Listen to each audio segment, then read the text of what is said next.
आज की क्लास में पढ़ेंगे माही नदी।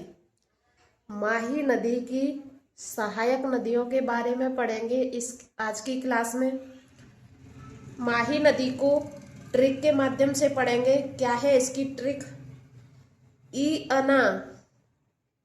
अना चार पाई में सो जा। ई अना चार पाई में सो जा। ई से ईरू नदी, अना से अनास नदी, चार से चारपाई नदी, मैं से मोरेल नदी, मोरोल भी कहते हैं, मोरोन भी नदी, सो से सोम नदी, जा से जाखम नदी। माही नदी के कुछ उपनाम हैं, तो इसके उपनाम देखते हैं। इसको माही नदी को बागड़ की गंगा कहते हैं, कांठल की गंगा कहते हैं। कांठल की गंगा इसलिए कहते हैं कि जो प्रतापगढ़ के आसपास का जो क्षेत्र है उसको कांठल के नाम से जानते हैं, और ये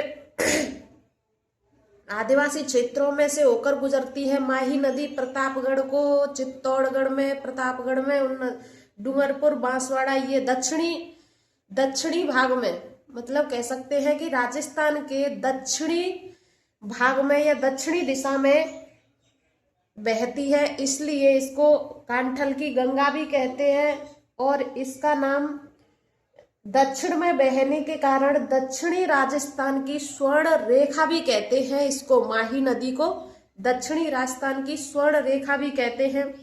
और इसको आदिवासियों की गंगा कहते हैं, क्योंकि जो दक्षिणी है आदिवासी क्षेत्र है वो डूंगरपुर, बांसवाड़ा, प्रतापगढ़ है, वो मतलब आदिवासियों का क्षेत्र है, इसलिए डूंगरपुर और प्रतापगढ़, बांसवाड़ा, उन क्षेत्रों में ये माही नदी बहती है, इसलिए इस नदी को आदिवासियों की गंगा भी कहते हैं।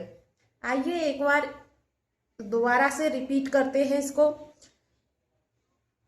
ई से ईरू नदी, अना से अनास नदी, चार से चारपाई चाप नदी, मैं से मोरौन नदी, सो से सोम नदी, जा से जाखम नदी।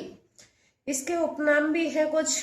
बागड़ की गंगा, बागड़ की गंगा इसलिए कहते हैं कि डूंगरपुर, बांसवाड़ा वाला क्षेत्र वो बागड़ के नाम से कहलाता है, इसलिए वहां पे ये बहती है माही नदी, तो इसको बागड़ की गंगा भी बोलते हैं। कांठल की गंगा, प्रतापगढ़ के आसपास का क्षेत्र कांठल कहलाता है, इसलिए इसको कांठल की गंगा भी कहते हैं। आदिवासियों की गंगा भी कहते हैं, क्योंकि ये आदिवासी क्षेत्र में बहती है, इसलिए इसको आदिवासियों की गंगा कहते हैं।